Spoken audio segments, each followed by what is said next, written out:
नमस्कार मित्रों। आज चिंतन में एक महान व्यक्तित्व वेदमूर्ति तपोनिष्ठ पंडित श्री राम शर्मा आचार्य। वेदमूर्ति पंडित श्री राम शर्मा आचार्य जी का व्यक्तित्व इतना विराट है कि जिनके संबंध में कुछ लिखना सागर को गागर में समाने की चेष्टा करने जैसा है। यूँ तो उनके एक जीवन की यात्रा है, किंतु उनके कृतित्व पर जब दृष्टि जाती है तो लगता है कि उन्होंने एक जन्म में 8 जन्मों का अकल्पनीय महान कार्य संपादित किया है, जो क्रमशः इस प्रकार है। पहला, महान तपस्वी।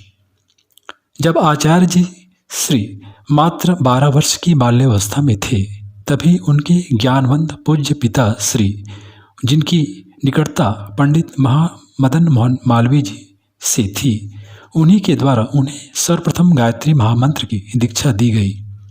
पूर्व जन्म के संस्कारों के कारण ही खेलने कूदने की उम्र में ही वह साधना प्रारंभ होकर नियमित चल रही थी कि 15 वर्ष की आयु में हिमालय की एक दिव्य सत्ता सूक्ष्म रूप में उनकी जन्मस्थली आमलखेड़ा आगरा में साधना काल में मार्गदर्शक के रूप में दीपक के प्रकाश मध्य प्रकट हो गई और उनके पूर्व जन्मों की झांकी दिखाकर उनके भावी जीवन की दिशा व साधना का लक्ष्य व रीति नीति निश्चित कर दी, जिसका प्रारंभ किशोर वय से ही कठोर तपश्चर्या साधना से हुआ। गायत्री के 24 महापुरुषन जिसे 24 वर्षों में पूरा किया गया।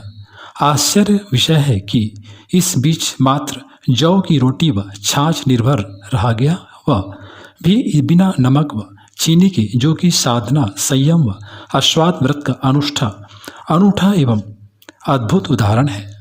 दूसरा, स्वतंत्रता संग्रामी।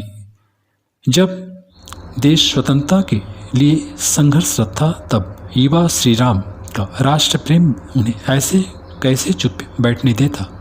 वह स्वतंत्रता आंदोलन में कूद पड़े, जेल गए। आज़ादी के दीवाने के रूप में वे श्री राम मत के नाम से जाने गए।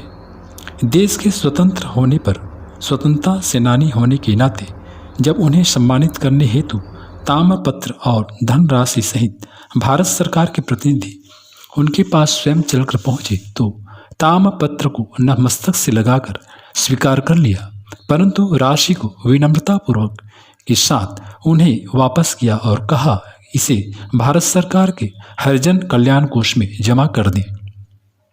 आचार्य श्री ने सरकार से कोई भी आर्थिक सहायता जीवन पर्यंत स्वीकार नहीं की। ऐसे उदाहरण भी विरले ही हैं। तीसरा, युग निर्माण योजना के सूत्रधार व महान संगठक। आचार्य श्री ने अपने सामने युग निर्माण का महान लक्ष्य रखकर युग निर्माण योजना का सूत्रपात किया, जिसके लिए एक विशाल गायत्री परिवार का संगठन खड़ा किया। गायत्री परिवार आज विश्व का सबसे बड़ा संगठन है, जो मथुरा से मात्र कुछ परिजनों के साथ आचार्य श्री ने प्रारंभ किया था। लोग आते ही गए और कारवां बनता गया कि उक्ति चरितार्थ हुई। आज यह पारिवारिक संगठन अखिल विश्व गायत्री परिवार के नाम से सुयोग मार्गदर्शन में विभिन्न आध्यात्म विज्ञान की शोधप्रक, साधनात्मक परक, सेवा परक कार्यों व शिक्षा के क्षेत्र में विश्वव्यापी भूमिका निभा रहा है। चौथा, महान याज्ञिक व मंत्र दृष्टा। यज्ञ व गायत्री मंत्र की वैज्ञानिकता एवं आध्यात्मिकता के रहस्यों को समझाकर व इसे जन जन तक पहुंचाकर उसे विश्वव्यापी बनाने का कार्य छोटे दीप यज्ञों से लेकर अश्वमेध यज्ञों के माध्यम से आचार्य श्री के द्वारा संभव हुआ, जिससे एक नए युग का आरंभ हुआ। पांचवा, महान लेखक। आचार्य श्री के जीवन में उनकी कष्टसाध्य साधना का एक अभिन्न अंग लेखन भी रहा है। जीवन पर्यंत सतत लेखन कार्य चला, जिसका परिणाम है कि वेद, उपनिषद, पुराण, गीता आदि सबका युगानुकूल भाष्य लिखकर वैज्ञानिक अध्यात्म व जीवन जगत के सभी पक्षों पर इतना लिखा कि जिसकी गिनती छोटी बड़ी रचनाओं के रूप में लगभग 3000 बैठती है, जिसे लगभग 108 वाङ्मय में समेटा गया है, जिसे देखकर यह सहज ही कहा जा सकता है कि शायद ही कोई विश्व छूटा हो जिनकी लेखनी से इतना लेखन ही विश्व में किसी लेखक ने किया हो। छठवां, संपादक।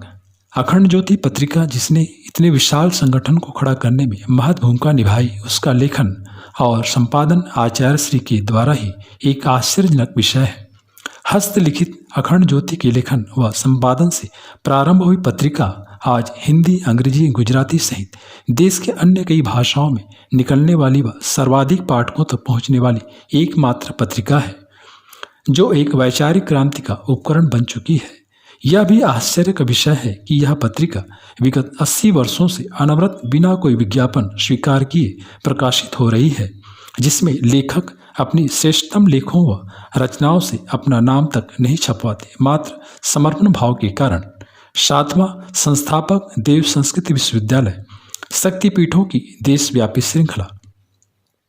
आचार्य श्री के सपनों में गौरवशाली भारत के अतीत में रहे नालंदा, तक्षशिला व विक्रमशिला एवं विश्वविद्यालयों की स्थापना करने का मन था, जो संकल्प के रूप में उतरा और आगे चलकर चरितार्थ हुआ। देव संस्कृति विश्वविद्यालय हरिद्वार उसी का एक साकार स्वरूप है, जिसने संपूर्ण राष्ट्र का ध्यान खींचा है, जहां से शिक्षा एवं संस्कार प्राप्त कर छात्र व छात्राएं विभिन्न क्षेत्रों में अपनी आदर्शोन्मुखी भूमिका निभा रहे हैं।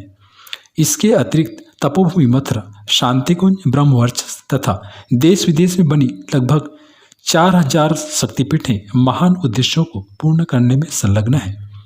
8वां सद्गुरु के रूप में अपने जीवन में उपासना, साधना और आराधना से आध्यात्मिकता के शीर्ष पर पहुंचकर युग निर्माण के संकल्प की पूर्ति हित लाखों जागृत आत्माओं को झकझोरा।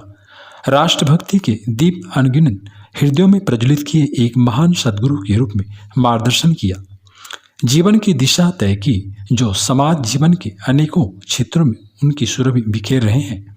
मित्रों, यूँ तो पंडित श्री राम शर्मा आचार्य जी का जीवन हरि अनंत हरिकथा अनंता जैसी ही है, किंतु उसके व्यक्तित्व एवं कृतित्व की एक लघु झांकी प्रस्तुत करने का प्रयास इस तरह से हम कर रहे हैं।